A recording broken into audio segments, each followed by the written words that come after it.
Over the past month, there's been an incredible amount of games released all over the board. Of course, we have some big AAA games like Jedi Fallen Survivor, Redfall, and Legend of Zelda Tears of the Kingdom, all releasing in May or late April. And we don't need to fully talk about those games, do we? Let's be honest, some of them not as good as the others. But what about some indie games that came out this month? Well, let me tell you, May was another jam-packed month with indies all over the place. So let's talk about the best games you missed this past month. This list is just going to be indie games that I personally have had time to play this past month. So if your favorite game isn't in here, just leave a comment and let me know, and hopefully I can find time to play it. First indie game we have to discuss from this past month is really similar to the biggest franchise in the world with Pokemon, and it's Cassette Beast. It released April 26th on the Steam, Switch, and Xbox, and in this game you transform into different monsters using cassette tapes, and you can have up to 100 different monsters to transform into, but you need to catch them using a cassette while in battle. Like Pokemon, you can only have a certain number of monsters in your inventory, but all the beasts in your inventory level up at the same time, so you don't need to worry about having over-leveled beast or under-leveled. If you're an old or new fan of Pokemon or creature catching games, this is one you should try out. Cassette Beast has its own type-ins with advantages and disadvantages that you need to learn, allies that you can fuse with if your friendship is at a high enough level, a good story with lots of side quests that you're able to do, a cute aesthetic with graphics and fantastic music, and a whole lot of variety with monsters. For about $20 US, it's a great indie game, and I'm pretty sure you can try it out for free if you have Xbox Game Pass. Really, the only negative I encountered with this game while playing was the loading screens were really long in the beginning,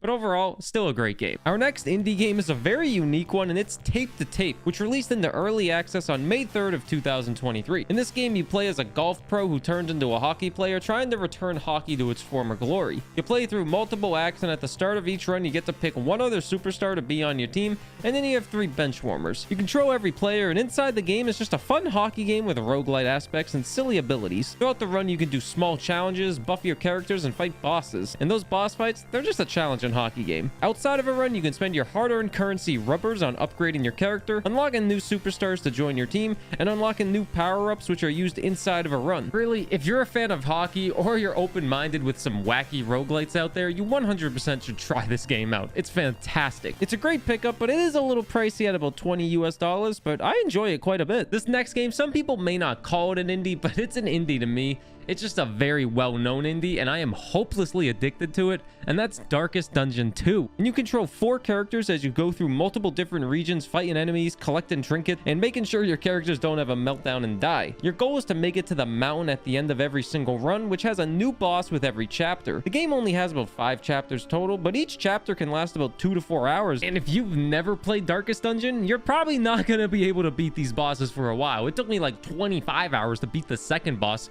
Granted, my brain was off for half of it because I was just doing dumb mistakes, but it's so fun. Hell, I have 350 hours in the first game, and this game destroys me. You have so much to keep track of with positive and negative tokens on enemies yourself. You must figure out which characters work well together and figure out what moves to put on them. The game has a very good meta progression system after each run is over, where you can unlock new characters, new items, overall buffs for the carriage you drive in the run, and much more. This game has so much variety, and it's so different compared to the first Darkest Dungeon, and I just have to applaud Red Hook Studios for trying something new with this franchise, and they knocked it out of the park. The game is $40, which is expensive for an indie, but oh man, it's so worth it. This next game is another one that came out into early access, and I was debating on putting it on here or not, but I put Tape to Tape on here, so I felt it was only fair to put another early access on here, and that's Remnants of the Rift. This is actually a game I covered last year on a video talking about roguelites that you may have missed, but that really didn't count because nobody could actually play the game. But it finally released into early access on May 4th. You play as Morgan as you travel to another dimension called the Past, where you fight enemies and defend your modular. All the combat is done on these grids, and you move around with the D-pad or the control stick. All your abilities have a cooldown, but during combat you can pause time and plan your moves accordingly with the enemies as they're all trying to attack your modular. And if your modular runs out of health, the run is over. You get an in-game currency for clearing each floor, and each level has a good handful of floors.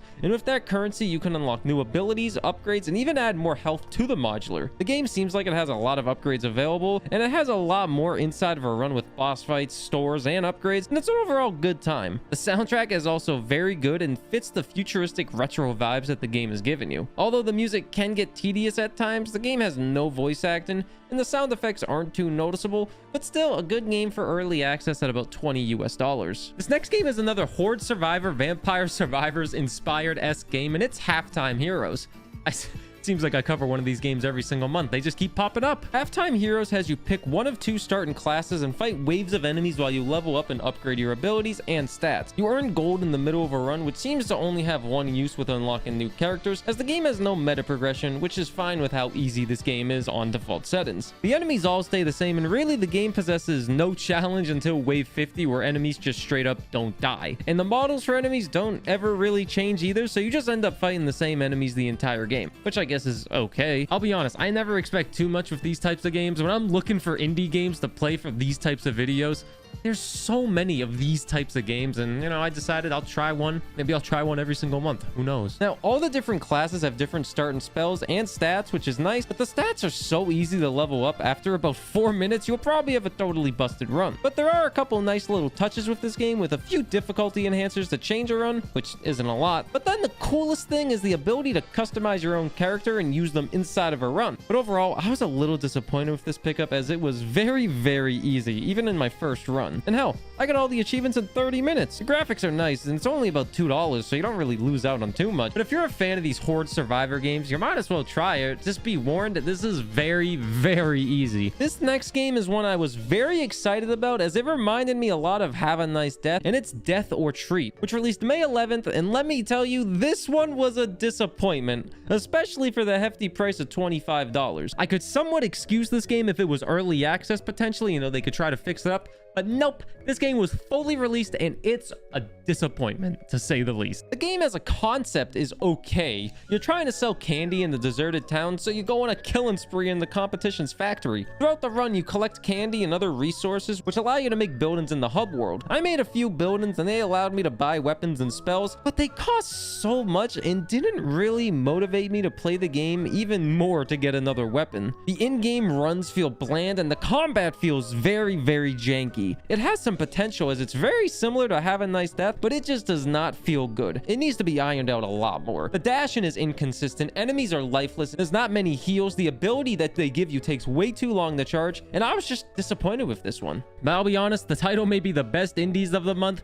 but these videos are about every single indie game that I've played, and this was one of them, so I gotta stay true to that title. I requested a refund on this game, and maybe I'll try it again if it ever gets an update, but it doesn't seem likely. Our last game to talk about that I played this month is a game called Dungeon Village 2, which released on the Steam on May 14th of 2023, but is available in a lot of places, including mobile. Hey, listen, it may have released earlier on mobile, but it released on Steam in this month, so it's a new release, right? The game is an RPG colony sim, and I dare you to use the word cozy to describe this. You become the mayor of a town and build houses, shops, little attractions that boost the amount of money your shops can make, and even let characters into your town to fight monsters. You can send them on quests to level them up and give them gifts and hope eventually they want to move to your town. I'm not big on these types of games typically, but I found this one to be extremely relaxing, as it doesn't seem to have any game overs, no steep learning curves, or anything like that. It's a simple game with leveling up a few characters and building the town from the ground up. It's about $5 US on Steam, and really, if you need a nice relaxing game to have on in the background, or one that requires minimum attention, this one could be it. And that's all the indies I've been able to play this month. I would have played more, but I have a move coming up in the next week or so across the country, so I've been a bit busy. But thanks for watching, and I hope I could show you some new indies that you maybe missed. Let me know if any of these indie games I showed you are games you're picking up now, or